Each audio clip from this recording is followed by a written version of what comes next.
এই গরমে যখন তেল মশলা খেতে ভালো লাগবে না, যেমন সজনে ডাঁটা, যে কোনো ডাঁটাই মুখে রুচি ফেরাতে সাহায্য করে এবং ভালোও লাগে তেল মশলাবিহীন তরকারি। সেই রেসিপিটা আজকে আমি তোমাদের সাথে শেয়ার করতে চাই। কাছে দূরে দেশে ও দেশের বাইরে সবাইকে এই রেসিপিটি দেখার জন্য অনুরোধ রইল। নাও এটা যে রান্না করো, জমিয়ে রান্না করো দেখি গরমের মধ্যে। কুমড়ো শাক, হ্যাঁ কুমড়ো শাক, কুমড়ো শাক রান্না করো আজকে। ঠিক আছে, আগে কাটি, কেটে টেটে নিই, তারপরে এই যে কুমড়ো ডাঁটা কেটেছি অল্প একটু কাঠের উনুনে রান্না করব। কড়াই বসিয়ে পরিমাণ মতো জল দিয়ে দিলাম। যে সামান্য পরিমাণ মুসুর ডাল ভালো করে আগেই ধুয়ে নিয়েছিলাম, আবারও জল দিয়ে একটু ধুয়ে নিয়ে জলটা গরম হয়ে আসলে মুসুর ডাল দিয়ে, দেখো মুসুর ডালটা সেদ্ধ হয়ে এসছে।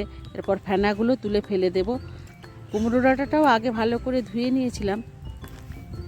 আধ সেদ্ধ হয়ে গেছে মুসুর ডাল, কুমড়ো ডাঁটা দিয়ে দেব।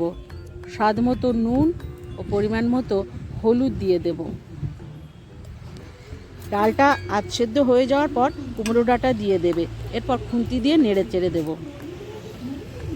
একটা ঢাকনা দিয়ে ঢাকা দিয়ে দেবো। যারা নতুন বন্ধু আছে ইউটিউব থেকে দেখছো তারা আমার চ্যানেলটিকে সাবস্ক্রাইব করে নিও। ফেসবুক থেকে ও ইনস্টাগ্রাম থেকে দেখলে পেজটিকে ফলো করে নিতে ভুলো না। কিছুক্ষণ সেদ্ধ হয়ে যাওয়ার পর একটা আলু টুকরো করে দিয়ে দিয়েছি। ঢাকা দিয়ে নেড়ে ঢাকনা দিয়ে ঢাকা দিয়ে দেব। দেখো শাক থেকে কতটা পরিমাণ জল বেরিয়েছে। এবার নেড়ে চেড়ে নিয়ে আবারও ঢাকা দিয়ে কিছুক্ষণ রান্না করে নেব। কিছুক্ষণ পর ঢাকনা খুলে আলুও সেদ্ধ হয়ে গেছে, ডাঁটাও সেদ্ধ হয়েছে। এরপর আমি নামিয়ে নেব। কড়াই পরিষ্কার করে পরিমাণ মতো সর্ষের তেল দিয়ে হাতা দিয়ে একটু নেড়ে চেড়ে নেব।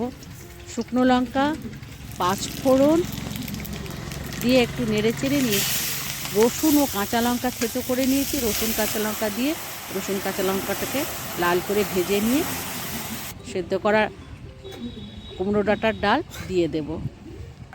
এরপর একটু নেড়ে চেড়ে নিয়ে ঢাকি।